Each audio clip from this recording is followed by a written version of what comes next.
Hey everybody, it's Mike from the Mike Wagner Show, powered by Sonic Web Studios and brought to you by official sponsor of the Mike Wagner Show, international warring author Mia Molson's The Missing, available on Amazon and paperback and ebook. We're here with a terrific lady who is Nigerian-raised filmmaker, writer, producer, content creator, and founder of Lumiere Films, and later immigrated to Canada, Alberta, Canada, to pursue an chemical engineering career at the University of Calgary, and began her career developing short videos listing announcements from church, and later founded Lumiere Films. So we'll talk more about that. She works as an engineer still and applies her technical expertise to plan and organize her movie development. And she's also got Hello Yesterday, The Meeting, and Makeup, and a new movie that's out on YouTube and others. It's called Wahala Be Like Bicycle Disaster Day. And what is that about? We'll find out right here with a wonderful lady, live, ladies and gentlemen, from Plus Studios in beautiful downtown Houston, Texas, the Nigerian-raised filmmaker, writer, producer, content creator, and founder of Lumiere Films, and the latest movie, Wahala Be Like Bicycle Disaster Day. Ladies and gentlemen, the multi-talented Imole Ladipo. Mole, good morning, good afternoon, good evening. Thanks for joining us today. Thank you so much for having me, Mike. When you were mentioning all those titles, I was like, wait, who is that? But I have all of that. So thank you so much. Well, I'm just being going what you're given as well, too. What to say, you're multi-talented. Although you are a filmmaker, writer, producer, content creator, and the founder of Lumiere Films, and you attended University of Calgary, majored in chemical engineering. You're still doing that today, but you're also a filmmaker with Hello Yesterday, The Meeting, Makeup, and the latest, which has gotten some good reviews. Wahala Be Like Bicycle Disaster Day. And what's it like being on a bicycle? I guess we'll find out just 1 minute. And what's that about? And before getting to all that, Molly, tell us how you first got started. I started from church. So my story is a little bit different from most people that went to schools to study film and all of that. I started all the way from church. I saw a need in church to create like a video announcement in church. And I wanted to create something that people would go home and see and remember. So I was struggling with the fact that we use paper announcements to remind people of the programs during the week. So I was really struggling with that concept. I was like, we could do more. We could do something a little bit better for people to remember. So I took it upon myself to start learning how to do video announcements like the other churches would do. So I was learning on YouTube, started picking up some, videos to edit, things like that. And then I believe one fateful Christmas Eve, my husband came home with a camera since I was so obsessed with it. So he was like, this is a camera, this is for you, go for it. And I was like, oh my God, what do I do with it? So I started learning a lot on YouTube. YouTube is not a tool to just put videos in. I think it's a university on its own because you can pretty much learn everything on YouTube. So I pretty much learned how to shoot film, shoot videos, take pictures. I started taking pictures for church. I started doing videos. I started posting them on a church website. I just started doing a lot of more stuff regarding all of those things. So, and I think one day I was thinking about it. I was like, I wanted to do a drama, like a skit, so that I can remind people to come for this particular program. And myself and my husband were like, let's just act it out and see. And then we acted it out. I'm not a good actress, FYI. I'm not a good actress at all. But so my husband is a good actor though. So he loved to like act things in church. And also we were part of drama ministry in church. So it was really good. So we acted it out. We saw how people received it. People remembered the program. People came for it. So we were like, okay, let's do more of this. Let's do more. Let's do more. And over time, because you're doing more, you are exposed to more. You're exposed to how you do things. You're exposed to a little bit more on how you do, your things. So, and that's how we pretty much got started. So it's been years now, but we are getting, we are doing all the things that we love to do, like the writing, the storytelling, the directing, the producing. I'm more on the producing and directing aspect of things because I'm not a good actress. So hey, but I'm a good when it comes to the writing, the human angle stories that I put together today for us to talk about. That those are the things that I'm very good at. So Yeah. And it sounds like you're really good at it. And of course, you know that you had some limited exposure with the films and everything. And just off the top of your head, what are some of your favorite TV shows, movies, and Oh my or maybe just God. a couple actors or actresses growing up? I love I came from Nigeria, right? So I grew up with Nollywood movies and everything. I love Genevieve Inanji. She was one person that I saw while growing up. I was like, man, this lady can act. She's really good. She's a Nigerian actress and she's really good. I saw Omotola Jalade while I was growing up as well. She's a fantastic actress, like fantastic.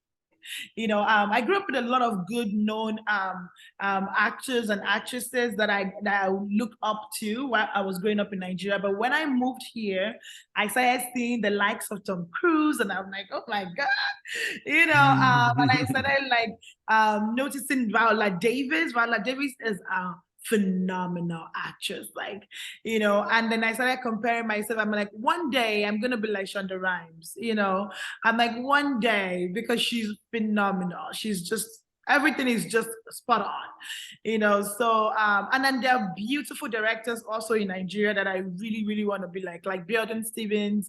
I think she's amazing. I think she's underrated, but she's amazing, So, yeah, so those are the few, to name a few, those are my favorite people. Mhm. And how about movies when you came to the States and also in Canada? What are some of your favorite movies? While Oh, you're in the States, you which know one what? stood out? I love Why Women Kill. I Why don't know Women Kill? Why is Why that? Women Kill. It's an Amazon Prime show, I think, but it's so good. Hmm. I know it's on the dark side, but it is good. I love it so much because I feel like the directing, the casting, the way they acted it out, even Desperate Housewives. I love Desperate Housewives. I'm like, if I'm gonna recreate something like that, it has to be given just the way it is. Gossip Girls, these are my favorite. Like, every time I watch it all over again. And obviously now I love Bridgerton. I just love the last episode of Bridgerton, the last season that they have of Queen Charlotte. I think it was beautiful the way it was simple, it was straight to the point, it was no ambiguity. It just gave everything that I wanted to see as a filmmaker and as an audience, So it's really, really beautiful. So this is my favorite. I can watch all of those again over and over again. So A unique way to binge watch. I like that. So I have to do that one day. So, yeah, yeah. and of course, we'll talk about the movies that you created. Hello, Yesterday, The Meeting, Makeup, and the latest Wahala, Be Like Bicycle, Disaster Date. We'll find out just one minute with Imole Ladipo. But first, you listen to The Mike Wagner Show at themikewagnershow.com, powered by SoundWeb Studios. Visit online at sonicwebstudios.com for all your needs. Looking at a professional website without breaking your budget, Sonic Web Studios is the answer. Sonic Web Studios offers fast, affordable custom web designs that blow the competition away. Call today, 1-800-303-3960. That's 1-800-303-3960. Or email to support@sonicwebstudios.com. Mention the Mike Wagner Show. Get 20% off your first project. Sonic Web Studios. Take your image to the next level. Also, time to give official shout out to our official sponsor of the Mike Wagner Show, international warring author Mia Molson-Zia. If you love fast-paced mysteries, you'll love Missing by Mia Molson-Zia, available on Amazon in paperback and ebook. Missing is fast-paced and intriguing with an unforgettable twist. Takes place in 4 countries, 2 strangers, 1 target, where truth is illusion and those you love will be the first go missing. It's available on Amazon in paperback and ebook. Missing by Mia Molson-Zia has garnered great reviews. And E11 enjoys by Howard celebrities, including Joanna Cassie, Ford Riley, M&M's. So grab your copy today for Goes Missing by Mia Molson-Zia, available on Amazon. Also, check out the Mike Wagner Show at themikewagnershow.com on over 40 podcast platforms. Heard in 100 countries, including Facebook, SoundCloud, Spreaker, Spotify, iHeartRadio, Apple Music, along with Odyssey, iTunes, Google Play, along with BitChute, Rumble, YouTube. Make sure you subscribe and follow us on Twitter, Instagram, LinkedIn, TikTok, Threads, and more. Take us with you on any mobile device. And for great gift ideas, go to Amazon.com. Check out the Mike Wagner Show podcast, T-shirts, pop sockets, throw pillows, tote bags, hoodies. Makes great gifts 24/7. Make sure to go to Amazon.com. Check out the Mike Wagner Show podcast. And for more great gift ideas like books, Missing, Once, and Wrinkles, and T-shirts, pop sockets, hoodies, phone cases, and more, Amazon.com/MiaMelson-Zia. Check it out today. And support the Mike Wagner Show on Anchor FM, PayPal, and the MikeWagnerShow.com. We're here, the amazing multi-talented filmmaker, writer, producer, content and creator, and founder of Lumiere Films Imole Ladipo here on the Mike Wagner Show. And before we talk about your company, Lumiere Films, and your films, Hello Yesterday, The Meeting, Makeup, and your latest, Wahala, Be Like Bicycle, Disaster Day. And tell us about the journey going from Nigeria over to Calgary, then over to the States. Going from Nigeria to Canada, it was, first of all, it was a culture shock. It was like 360-degree. Everything I knew, we knew hot weather over there. We're seeing cold weather like a freezer, like literally. It's crazy. So for me, it was a shock. And then I have to go back to school to learn, to go to school to learn engineering. So it was good because I was coming from a good place, but I was going to a better place, I would say. So it was really good in that regard. And I was joining my mom and my brother, so it makes it even better. So my mom lived in Calgary, and my brother as well for many years before I joined them. So I was really, it was a blessing to actually move to Calgary, to be honest. I think it propelled me into what I am today. Okay, go ahead. I'm sorry. Oh, no, it's okay. And then moving to US, we moved because my husband had a better opportunity here, and this company moved us over here. So it kind of helped. And then I started doing my thing again, started grouping people again, started moving people together, finding my own team. I'm still finding my own team, honestly, but I'm finding my own team, looking for good people to work with and stuff like that. So I'm still in that process of settling, but we're in a better shape than we were. And that sounds like it too, as well. And what inspired you to get into chemical engineering? What inspired me? Oh my God. So when I was in Nigeria, I studied math. So I was studying math before I moved down. So I remember going to Calgary, and I went to one of the universities there called Mount Royal University. So the Mount Royal University is pretty much for like open studies. You want to take maybe one course or two courses, just to help yourself to be better for university, prepare myself for university. So because I don't want to get my brain all dumbed up, just things. So I wanted to like be prepared for university. So I went to an open study course then, and we had this guy that always teaches, like is a professor in the school. And he told me one day, he was like, I was like, oh, I'm gonna go into math. I want to study math, blah, blah, blah. And he was like, you're good at math, but I think you're more analytical than math. I think you should go into engineering, and it kind of inspired me in that regard. And obviously, when I spoke to some people in my church that were already doing, engineering, it's like good things to say. And obviously, if you know about engineering, you know that men dominate that industry, right? Like, so when I said I wanted to study engineering, everybody was like, are you sure? I was like, it's the same brain. I don't know. I don't know if I'm sure, but we'll see. But yeah, I was able to convince myself and also convince everyone that I could do it. So, I took the hardest one. I was like, okay, let's do the hardest one. Actually, let's figure it out. So I did chemical engineering at the time. So, but yeah. That was my journey. That was my journey. And it sounds like a really good journey too. And of course, so you're still and you're an engineering for what we gather as well too. And how do you take these engineering skills and you put them towards film production? Like, what are some of the tangibles, intangibles that go into film production for you? Taking from chemical engineering over to film. Yeah, so when people hear that you do engineering, people always think that maybe you're just sitting by your desk every day, just solving math every day, which I do, but most of my job is working with people. So most of my job is pretty much just relating with people, doing project management. So all of that deals with every aspect of even filmmaking, So project management, when you want to maybe cast someone, I'm also involved in recruitment. Maybe I want to hire like an intern into my company. I see the kind of skills that I really want in them.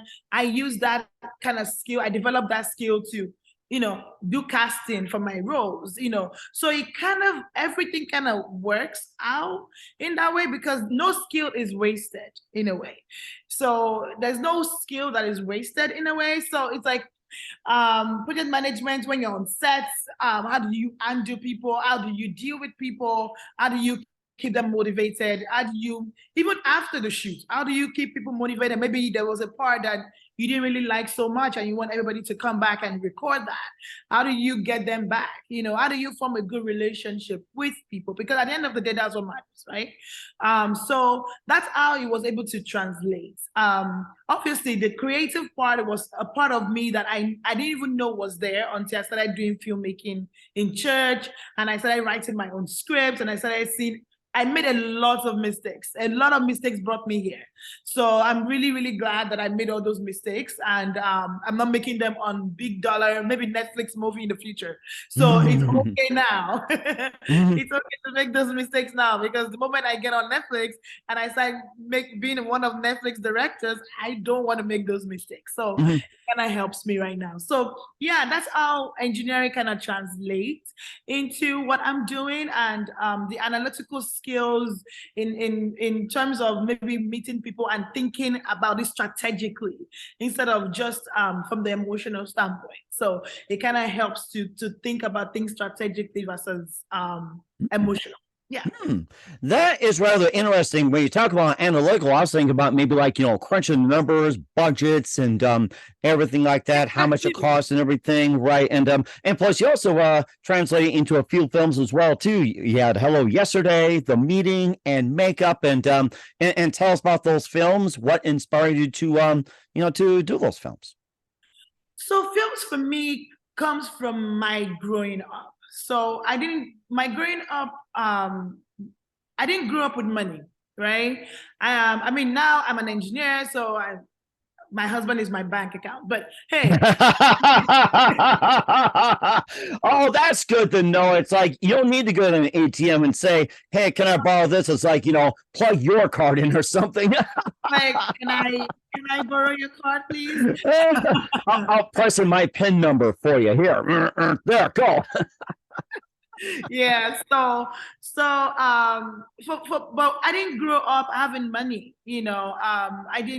I grew up with a lot of issues that I feel like even though I'm a Christian, I go to church and I'm inspired, obviously, by God. Like all my content is inspired from the Christian value standpoint. But at the same time, I feel like even in church, we have so many issues that we hide, that we don't like to discuss with people. So I go from the human angle stories.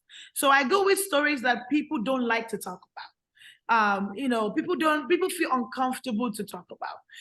When it comes to like the story of Makeup, for instance, people don't like to talk about abuse. Makeup is about abuse. People don't. It's not fun. It's not a fun topic, right? People want to laugh and move on. So I go from the human angle aspect of things. Hello Yesterday also is about somebody being too busy to pick a call or to call someone. So in there is a lot of messages. There's a lot of biblical even messages from there as well. So I go all the way from something that you will relate with, something that somebody will tell you, I'm like, I can definitely see that happening. So and most of my stories, when it goes to film festival, those are the feedbacks that I get from film festivals. It's pretty much, oh my God, that happened to me last year. How did you know that? You know, that exact situation happened to me. So I've gotten that a lot. So it's like GPS, for instance. GPS is one of the films that we are premiering very soon. GPS, Hello Yesterday, and Wahala Be Like Bicycle. Oh, GPS. I must have that must have went off the radar for me. Yeah, and we'll talk about that. And let's go with the meeting as well too before I talk about GPS. The meeting. I don't think we've covered that yet. Yeah, the meeting. So the meeting is pretty much about devil pretty much walking into the room with his assistant. You know, but you wouldn't, when you think about the devil, you don't think about, you think about this guy that has horns and he's just going around killing people, you know. You don't think about him having an office, because this guy must be very detailed and very organized, you know, like so many things that happens, you know, it must be really detailed, you know. So I think about things differently. The meeting is pretty much a meeting that is having with his assistants. It's like, so give me an update of what you've done, you know. So that's what the meeting is about. So it's pretty much humanizes him and make him look like, okay, this could actually, you could relate. And some of the discussions that they were having, you could tell that it's something that is happening in our day, in today's world, right? People hate on each other, people do things, you know, and then they don't even know why they do those things, you know. So there's a reason behind it. There's always a spiritual impact of that manifests in the physical. So that's the way I see it. So the meaning is pretty much humanizes, makes it more human, makes it more relatable to us. So because I don't want to do a film where it's like sci-fi and everything is just like, right. Yeah, that's a lot of it going on Netflix and everything else. You're right. Yeah. So yeah, so that was the meeting. For GPS. GPS is pretty much a story about a couple that didn't have a child, and they're trying to have a child, you know, but they still have some issues in their marriage that they really want to talk about and, you know, deal with. But at the same time, they were going on this particular journey. This day, they were going to a friend's house, and something interjected. They couldn't remember where the address was. The GPS was messing up, and then they ended up on this place. But that was the right place at the right time for them. Huh. So it kind of happened that it's the GPS. Of course, the GPS misled them, but at the same time, they got to the right spot where they were going. So, and where God really wanted them to be at the time. So it's kind of, so I play a lot with human angle stories. So something that you can relate with. GPS for me was a little bit more emotional because we didn't have kids on time when we were trying for kids. We didn't have kids on time, you know, so we were really like worried. We're like, the doctor was like, oh, you're fine, you're great. Just go, keep doing it. I'm like, okay, is it gonna happen one day? You know, so, and eventually it did happen. And when it happened, we had twins, you know. So it was more of like a hope, you know. There's always a light at the end of the tunnel, you know. Don't give hope, you know. And if you need help, ask for help. You know, there's no one size fit all solution. You know, some people will get their kids by adoption. Some people will get their kids by getting pregnant by themselves. Some people will get their kids by any way they get it, surrogate, however. But if you have that kid, love on that kid. You know, that's what matters. You know, so love is what heals our world. You know, so that's what my story is pretty much to say. And Wahala Be Like Bicycle, though, is a funny one. Even though you still have a human angle story to it. It's very relatable, but it's very funny. It's a story about this girl going on a date. Well, they haven't seen themselves since the pandemic. So now they're seeing themselves for the first time because they started dating online, and then some disastrous things happened. And I'm not going to give it away, but... Oh, of course not. I mean, you're going on a journey. It's like, you don't want to give away a journey, right? Yes. So, but it's really, really lovely to see the kind of disaster that can happen in 5 minutes. And we were all amazed. Everybody, I screened Wahala Be Like Bicycle at the New York, one of the New York festivals. And I wasn't really expecting that kind of reaction. You know, I wasn't expecting so much reaction from it, you know, because maybe because I've watched it so many times, I made it, you know. It's ingrained in your head and you know what it is. I mean, I know how it goes, but for them, first time is just an amazing experience. For them, for the first time, people were falling off the chair because they were just laughing. People saw me, they were like, "You wrote that? What was going through your mind?" You know, things like that. Like, it was such a good experience. So I'm really excited about Wahala, but I think people are gonna really enjoy it. And certainly do as well, too. In the meantime, where can we find all your films at? So for now, because we are premiering 3 of them, so it's not out yet. So we're doing a premiere in Calgary, August 19. Everybody should come out and see it. And we are also doing another premiere in Houston because I used to live in Calgary. So I feel like my people in Calgary needs to see this. And then now that I'm living in Houston, I have a lot of people too in Houston that would love to come out and see this. So I'm doing one in Calgary, August 19. I'm doing another one October 7th here in Houston. So it's just for everyone to come out, come enjoy, have a cocktail section. We're going to have a Q&A after. It's going to be a classy event. Lift up your hands, glass, everything kind of thing. So it's all it's giving Oscar feel, okay? So, but it's all about that. So I want people to just come and have fun. We will certainly do that as well, too. What's coming up for Imole Ladipo and Lumiere Films? I'll find out just 1 minute. You listen to The Mike Wagner Show at themikewagnershow.com, powered by SonicWeb Studios, and brought to you by official sponsor of The Mike Wagner Show, international warring author Mia Muslin's Missing. We'll be back with you, multi-talented filmmaker, writer, producer of Wahala, Be Like Bicycle, and more, Imole Ladipo, after this time out. We're back with the multi-talented Imole Ladipo here on the Mike Wagner Show, and just a great amount of experience and have a lot of fun with films and everything else. What else can we expect me in 2023 and beyond, Molly? I have so many works in pipeline. Like, it's crazy how much work I have to do. I feel like even though as a filmmaker, I feel like I'm stretching myself. And I'm looking forward to stretching myself even more. So I'm doing some series in the next year. I'm still making my last shorts. So I have my last shorts that I've written and I really want to get them out. But I've written some series that I would really love to concentrate on for next year and put it on a streaming platform where people can actually go watch it.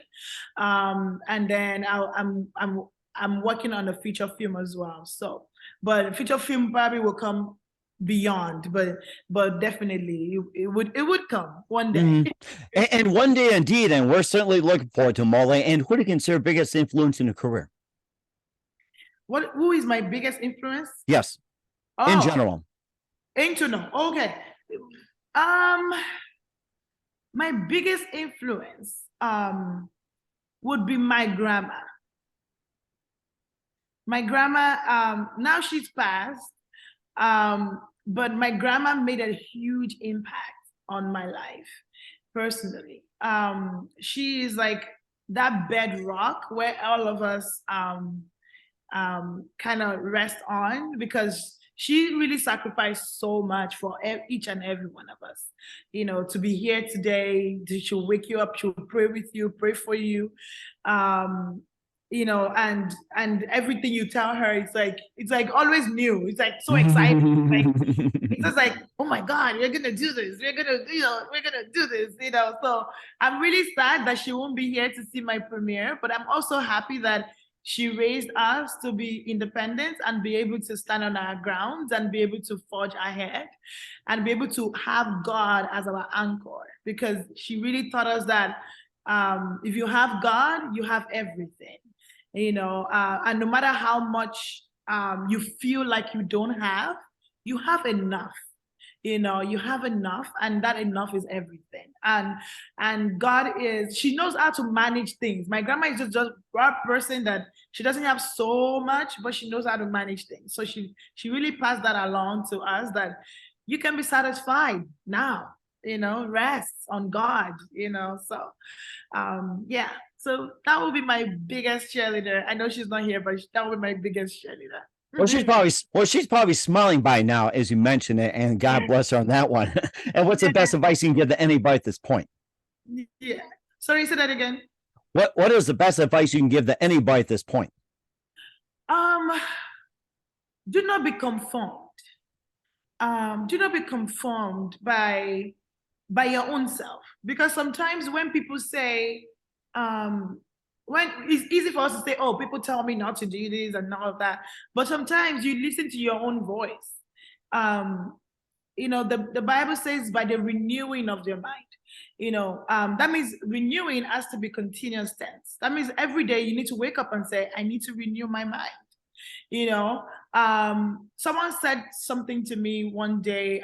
He said, what if you woke up one day and you were put in this body that doesn't get sick, doesn't get any issues. You just put in this body and the body can run, can do whatever. What would you do? So you wake up refreshed, you wake up happy, you wake up like, I was sick yesterday, but I'm not sick today. Amen. I'm happy today. I'm gonna get to it today. So someone said that to me and I held on to it. So whenever I wake up every day, I'm like, today is the day to get it. Even though the day may go and it may not look like the day, it is the day to get it. Maybe it's the day to learn how to get it, but it is the day to get it. Every day you wake up is a new day. Renewing our mind is very essential to be able to achieve what you want to achieve, no matter what it is. And there is no age limit to this thing.